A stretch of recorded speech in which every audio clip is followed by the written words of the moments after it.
After attending my dad's burial, my stepmother now believes she could run my life. She seems to be able to enter my dad's mansion, change everything, renovate, and act any way she pleases once he is gone. The important thing is that I have news for her. Guess what? I just discussed his will with the attorney for my dad. My stepmother, in my opinion, is planning to make my brothers and I homeless. To be honest, I have no idea what to do about it. Of the 3 children, I am the oldest. My sister is just 12. My little brother is 15. Our mother died of cancer 6 years ago. For every one of us, it was a truly difficult period. My dad was so damaged he could hardly take care of himself, let alone us, so once Mom passed, I had to step up and look after my siblings. First year without Mom was terrible. When I finally convinced my dad to attend to bereavement counseling and therapy, he profited greatly. His recovery began. He transported us to and from school, stayed with us more often, helped us with homework, and even planned summer trips. Things were starting to turn around. Though things was not as horrible as it had been, we still missed Mom. Then Catherine arrived on the scene. My dad ran across Catherine at a business function. Mom passed 4 years ago at the time, so it didn't feel like he was moving on too fast. Being a family man, my dad often told us he felt guilty about us having to grow up without a mother or other guardian. My dad's not like that. I never considered he was attempting to replace her. Catherine, though, seemed to be assuming Mom's responsibility. She was quite kind when we first met her. Most likely to win us over, she brought us small gifts and sweets, saying he understood she could never replace Mom, but that it would make him happy if we gave her a try. Dad encouraged us to treat her kindly. We so gave it a try. At least, we did try sincerely. I should point out that my family is really wealthy. In the business sector, my dad became really well known. We go to private school, live in what most people would consider a mansion, have maids, a cook, and even property managers who look after the house. And occasionally us. Dad is busy. Catherine seemed to love these luxuries a little too much. Things started to change when Dad and Catherine got engaged. She moved in with us and began changing everything. She wanted to redesign several rooms, and in the process, she took down all the pictures of us with Mom. That upset me, so I moved the pictures into our bedroom, but Catherine didn't like that either. My little sister didn't warm up to Catherine, not because she hated her, but because she's always been shy. She doesn't like being around strangers and usually sticks close to me or Dad when we're out. If she came across Catherine alone, she'd run away or avoid her, not to be rude, but because she felt nervous. Catherine didn't handle this well. At first, she seemed okay with it, and I guess Dad told her that my sister takes time to warm up to people. But after about 5 months of living with us, Catherine started being mean to her. If my sister didn't respond when Catherine spoke to her, Catherine would yell at her and make her cry. She always did this when Dad wasn't around. My younger brother didn't like Catherine either, but he kept his feelings to himself because he didn't want to upset Dad. We did everything we could to protect my sister from Catherine. If my sister needed something from the kitchen but Catherine was there, one of us would go get it for her. At dinner, we let her sit between us and would steer the conversation if Catherine tried to ask her anything. Mom always taught me and my brother to look out for her, so we saw it as a way to honor Mom's memory. Things got even worse after Dad and Catherine got married. The wedding itself was unpleasant. We didn't want to be part of it, but Dad asked us to, so we went along with it for him. During the rehearsals, Catherine was nasty to us, saying we weren't walking properly or messing up the timing with the music. The reception was just as bad. It felt like things were falling apart. When Catherine was thanking everyone at the wedding, she said she was looking forward to being a mother to his children. That really upset us because she's not our mom. We were only being polite to her because Dad loves her, and we wanted him to be happy. After the wedding, Catherine got mad when we didn't call her Mom. Before they got married, we had agreed to call her Miss Catherine, and she was fine with it. But now that she was Dad's wife, she said that wasn't good enough. Whenever we were out, she introduced us as her children. I always corrected her by saying we were her stepchildren. At PTA meetings or school events, she would introduce herself to our teachers and friends as our mom. I'd step in and explain that she was our stepmom. Most people already knew our mom had passed away, so they respected that and referred to Catherine as our stepmom. That made her really mad, and she'd go to Dad to complain about us. But Dad stood his ground. He told her she needed to stop trying to force us to accept her on her terms. He explained that losing our mom when we were young left a hole in our lives and that her memory would always be important to us. He said Catherine should try to find her own role in our lives instead of trying to replace Mom. For a while, she stopped insisting we call her Mom, but things still weren't good.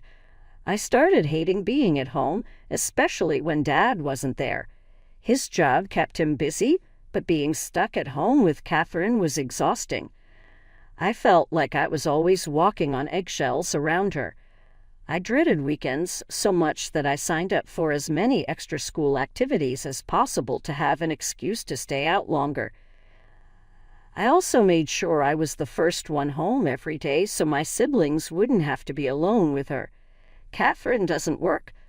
She spends her time shopping, hanging out with her friends, or just lounging around the house.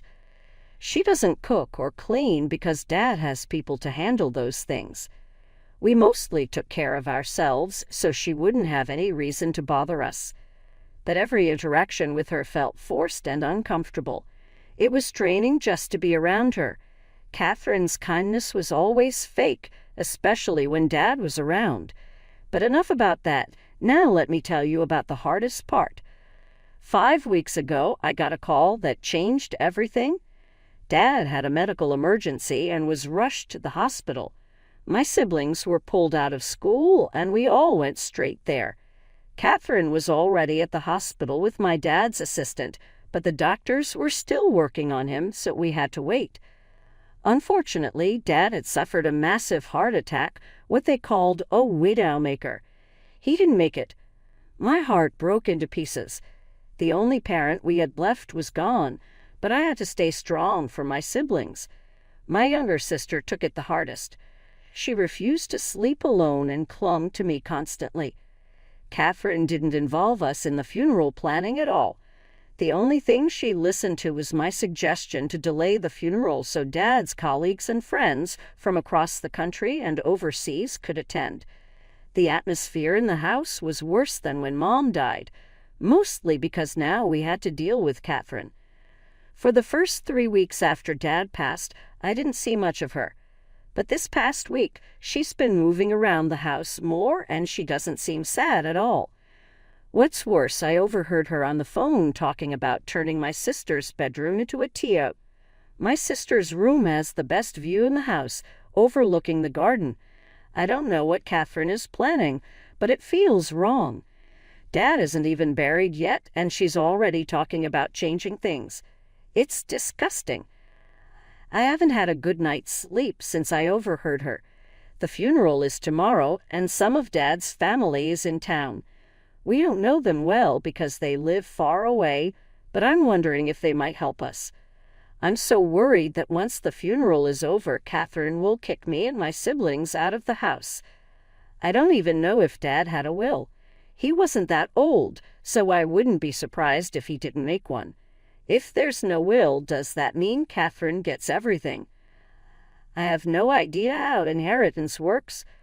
I'm just a college freshman. I wasn't prepared for this kind of stress so early in life. If anyone has advice, I could really use it. If your dad didn't leave a will, his estate would likely be split evenly between you and your stepmom. Don't let her intimidate you. Stay close to your siblings because people might try to take advantage of them if they inherit a significant amount of money. Worst case, if your dad did leave a will and gave the mansion to your stepmom, you'll need to reach out for help. Start with your family members, and if you have godparents, contact them right away. Godparents usually promise to help take care of their godchildren if something happens to the parents. Good luck. I'm rooting for you. It sounds like your stepmom is just giving back the same energy she's been receiving. If you've been cold to her from the start, it's no surprise that she's acting distant now. If I were you, I'd try to get on her good side. If your dad left her the house, she has every right to ask you to leave it. It doesn't seem like you have anywhere else to go, so be careful about how you handle things. Update. A few days ago, we had my dad's funeral. It was a huge service. People came from out of town and even overseas. I never realized how far my dad's influence had spread. I met so many people, and they were all so kind. Many of them gave me and my siblings their business cards and told us to reach out if we ever needed anything. A lot of them shared stories about how Dad helped save their businesses or invested in their startups when nobody else believed in them. Apparently, Dad loved to talk about us because most of them already knew our names and the things we liked. They even brought us gifts, mostly snacks and candies from their countries. Catherine, however, kept interrupting every conversation. She'd ask if we were okay or if we needed anything. It was obvious she was putting on an act for everyone, pretending to be a caring stepmother when she really didn't care about us at all. After the burial, there was a gathering at the mansion. There was a ton of food and lots of people laughing and chatting, but my siblings and I weren't in the mood for any of it. We just buried our father, and celebrating felt wrong. We said hello to the guests, but then spent most of the time in our rooms. I started looking through the business cards people gave us, wondering who might be able to help us if things go south. I was still really worried about the idea of having to leave the mansion. Even though I had the business cards from my dad's friends, then hours after most of the guests had left, Catherine came to get us from our rooms. She said we needed to have a family meeting. We went to the den, and she told us that she understood we were grieving since we had just buried our dad. But then she dropped a bombshell. She was giving us 5 months to move out of the mansion. I was shocked and asked if she was serious. My younger siblings are just kids, and I've only just started college. She really expected us to leave our childhood home and find a new place to live in 5 months. She said there were plenty of people at the funeral who had offered to help us and that we should reach out to them. She also added that since Dad was gone, she didn't want to deal with us anymore. I was so angry, but I didn't want to say something I might regret. I grabbed my siblings and we went back to our rooms. On the way, we ran into a guest who hadn't left yet. He apologized for surprising us and handed me his business card. He said he was my dad's lawyer and wanted to talk about matters related to Dad's estate. He told me to take some time to grieve and to call him when I was ready. I don't know if he talked to Catherine too, but I've been holding onto his card ever since. I can't help worry that he might be working with Catherine, and if that's the case, he wouldn't be much help. I feel so lost right now. My younger siblings keep asking if we're really going to have to leave, and I don't know what to say to them. We met with my dad's lawyer the other day, and everything has changed. I finally called him and arranged a meeting at the house. He hadn't spoken to Catherine at all, only to us. When I told Catherine that Dad's lawyer was coming over, she seemed confused. Honestly, I didn't care what she thought. When he arrived, he opened his briefcase and asked if we were okay with Catherine being in the room while we talked. Catherine got really offended. She said she was Dad's widow and had the right to be involved in matters of his estate. The lawyer calmly replied that this specific discussion didn't involve her. Then he turned back to me and asked again if I was okay with her staying. Told the lawyer it was fine for Catherine to stay in the room as long as he didn't go into too much detail. The short version of what he told us is that my dad never updated his will after marrying Catherine. This means she isn't included in it at all. She gets nothing. The will states that the mansion belongs to me and my siblings. It also says that if Dad passed away before we finished school, his money would be used for our education.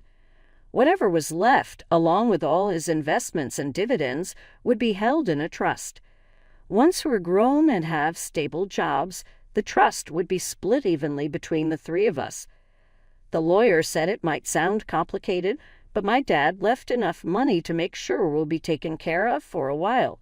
He also mentioned he talked to my dad's accountant, who managed his bank accounts and investments, to help explain everything more clearly. There's some paperwork we'll need to sign soon, but this meeting was just to let us know what's going on. After the lawyer explained everything, Catherine interrupted and asked, "What about me?" He calmly explained again that since my dad didn't update his will to include her, she wasn't entitled to anything. He added that me and my siblings could choose to give her something if we wanted, but that would be entirely up to us. At that point, Catherine stormed out of the room. I can't even describe how relieved I felt hearing this news. After the lawyer left, my siblings and I decided to celebrate. We ordered our favorite food and started talking about what we want to do with the mansion. One thing I want is for my mom's pictures to go back up next to my dad's. They never should have been taken down in the first place. As for Catherine, I'm torn. Part of me wants to give her a taste of her own medicine by threatening to kick her out, just like she tried to do to us. But I don't want to stoop to her level. I don't hate her as much as she seems to hate us. She's been sulking in her room ever since the lawyer left. I don't even know how to handle things if she starts yelling or causing trouble. If that happens, I might actually lose my temper. Update 3. Hey, everyone. It's been about 3 months since my last update. Things have been pretty weird, and I've been busy trying to figure everything out while taking care of my siblings. But now I'm seriously considering kicking Catherine out of the house. At first, I didn't care much about Catherine staying because I thought she'd leave on her own eventually. But she's made me so angry. About 3 to 4 weeks after the lawyer came to meet us, she served us with court papers. She was trying to get an injunction to stop us from kicking her out of the house. This after she threatened to kick us out. I couldn't believe how bold she was. Not only that, but she was also trying to claim part of our inheritance since Dad didn't leave her anything. Right after she handed me the papers, I called my dad's lawyer and told him what was going on. He told me to bring the papers to his office right away. I didn't waste any time. I was at his building even before he got to work because I wanted this dealt with quickly. When he read through the papers, he told me not to worry. He said no reasonable judge would overturn a clear will just to make a spouse happy. I asked him what I should do next, and he told me to go home and wait for updates. Even though he reassured me, I felt uneasy at home. Sometimes I'd overhear Catherine talking about how she was going to own the mansion once she got rid of us. It gave me chills. Sure enough, about a month later, the lawyer told me the case had been thrown out. The judge ruled that my dad's will was clear and valid, and the court couldn't overturn his final wishes. The lawyer explained that wills sometimes exclude spouses or even children, so what Catherine was asking for wasn't just unreasonable. It was ridiculous. She wanted the mansion, half the money, and half the investments. On top of that, she claimed in the documents that she helped raise his 3 children. She was only married to him for 3 years, a tiny fraction of our lives.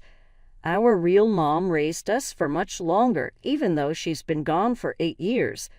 While I'm relieved this is over, I've realized it's a bad idea to let Catherine stay in the house after everything she's done.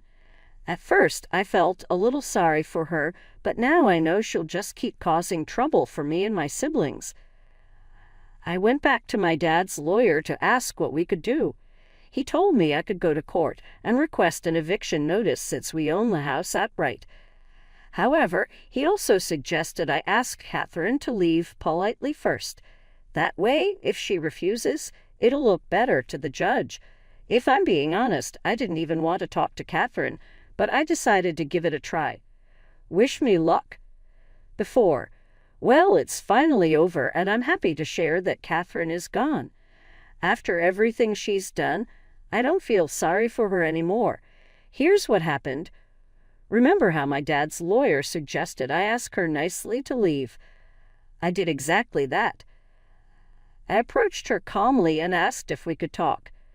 When we sat down, I told her I understood that my dad loved her very much and that she must be sad he's gone. But I also told her I didn't appreciate how she treated me and my siblings, especially right after his funeral. I reminded her that we had just buried Dad, and she gave us 5 months to leave the only home we'd ever known. Then she tried to take the house from us, even though Dad clearly wanted us to have it. I told her it felt like she was willing to do anything to get what she wanted. I also told her that her presence in the mansion made it feel unsafe for me and my siblings. Finally, I gave her 110 days to move out. She completely flipped out. She yelled that if Dad were alive, he'd never treat her this way. She said that if we were uncomfortable, we should leave. She insisted that as Dad's widow, she had every right to stay in the mansion. At that point, I was done. I calmly said, "Okay," went to my room and called the lawyer. Told him I tried asking nicely, but she clearly wasn't willing to leave. I gave him the go-ahead to file the eviction notice. Catherine was acting like she was entitled to things that didn't belong to her, and it was time for her to go. Sure enough, about a month later, she was served with the eviction notice. She tried to fight it, but the court ruled in our favor. The house was legally and irrevocably ours, and we were well within our rights to ask her to leave. We didn't owe her anything. On the day she was supposed to move out, I made sure I had backup, just in case she tried anything sneaky. But in the end, she packed her things and left. The sigh of relief I let out when she was finally gone, I can't even describe it. Since then, things have been so much better. My younger sister seems happier and has started exploring the house more. I know it's going to be hard without our parents, but I'm just glad we can finally move on from all this drama and focus on healing. Top comment 1. Oh my gosh, I'm so glad you were able to get that woman out of your life. The way she treated you and your siblings, especially after everything you've been through, was horrible. She really made things worse when you were already grieving. Honestly, good for your dad for not including her in the will. I hope you and your siblings can start to heal and grow after all this. I've been through a lot of loss recently too, and I just want you to know that you'll be okay. Things will feel different, and there will be tough days, but you'll get through it. 2 notes. The whole circumstances made me uneasy. Although your stepmother treated you poorly, you also mentioned she made your dad happy. She ought to have something for that. Your dad not included her in the will at all seems odd. Was she only someone to cover the void left by your mother's death, or did he even show her any care? While you might not be offended for her, I am. Try to be in her place. She joined him as his wife, then he passed away leaving nothing.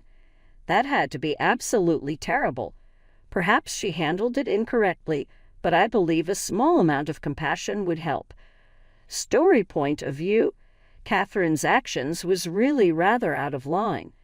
Imagine attempting to take all for yourself after someone dies knowing they have children depending on them. It is greedy and nasty. She showed little regard for what her stepchildren were going through and seemed poisonous and manipulative. OP managed the matter really nicely. The correct action was to show up for court with the eviction notice. Clearly, Catherine wasn't going to be leaving on her own, and she didn't deserve to be living in a place she didn't own. When it comes to inheritances, wills, and family conflicts, stories like this tragically are rather typical. When money and emotions are involved, it's usually messy, especially in stepfamilies and with untimely deaths. How do you see this matter? Have you ever handled anything comparable? Comments below allow you to share your ideas. And remember to subscribe to the channel if you're new here for more tales like this one. I appreciate you seeing the video today. I am Revenge Online and daily share and animate stories. Just click the subscribe button right here if you wish to participate in these daily drama-packed events. See you tomorrow. Have an amazing day. And keep in mind, being nice is always great. See you not too far off.